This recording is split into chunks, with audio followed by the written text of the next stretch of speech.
Hey guys, PepperAmmy here. This week we are making goulash. Now this is a simple and great recipe to use any leftovers or cans of tomatoes gathering dust at the back of your cupboard. And it can all be made in one pan, so it is great on the washing up too. Now I want to start by dicing 1 or 2 onions depending on the size and of course how much you like onion. And then start heating a tablespoon or 2 of oil in a large pan over medium heat. Add in the onions and stir, making sure not to brown them like I did. I make the mistake so you don't have to. Also, depending on your onions, you may need to take a moment in the corner of the kitchen to cry as they start to cook. Now the easiest way to avoid crying whilst cutting and cooking your onions is try your hardest not to form an emotional bond with them. Just get the knife, take them by surprise and get it over and done with quickly. And while cooking, you can always add a lid to the pan so you don't have to see them boiling in hot oil. Now whilst your onions are cooking, dice some garlic.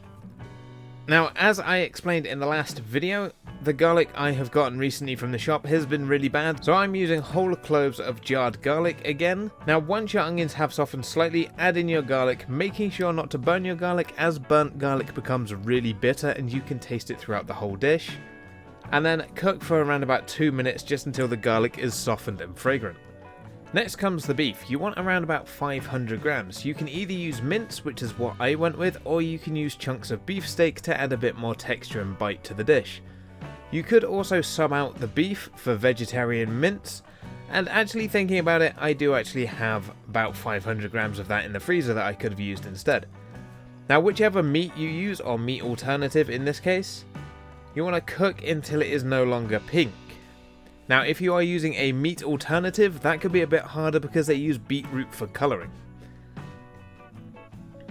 Now once your mince or mince alternative is fully cooked, depending on how fatty your mince is, you may need to drain some of it off. But I had some quite lean mince, so there was no need to drain mine.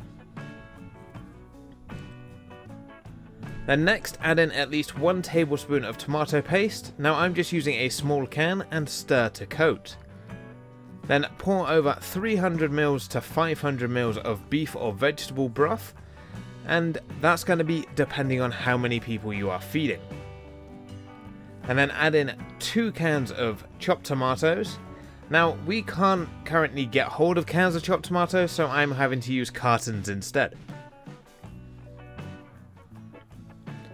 Now here's where you can make the dish truly yours. I'm adding in a teaspoon of paprika and some dried oregano.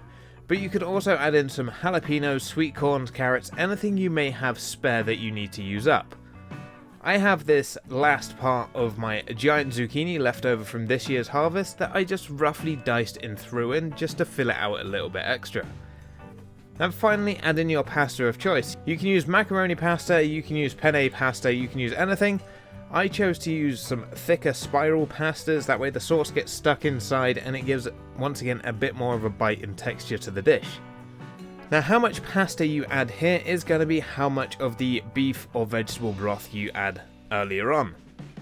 So more people equals more pasta equals more broth. As you are cooking the pasta in this, you are not boiling the pasta first. Once you've got your pasta added in, give it a big stir and cook until the pasta has softened, around 15 or 20 minutes depending on the pasta you've used.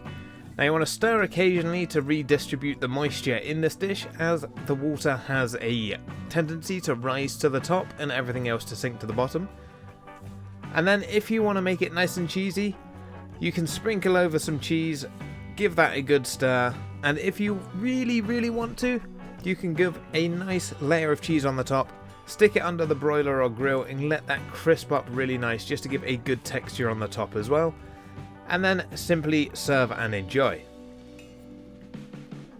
Now this goulash comes together great and it is an amazing use for anything you may have left over that needs using before it goes bad. And there you have it, a great cheesy goulash that is easy on the washing up and it is great for cleaning out any leftovers. Now, as always, if you like what you see here, leave a like, maybe even a comment. If you're new here, please feel free to subscribe for free weekly cooking content, and I will see you all again next week. Thanks for watching.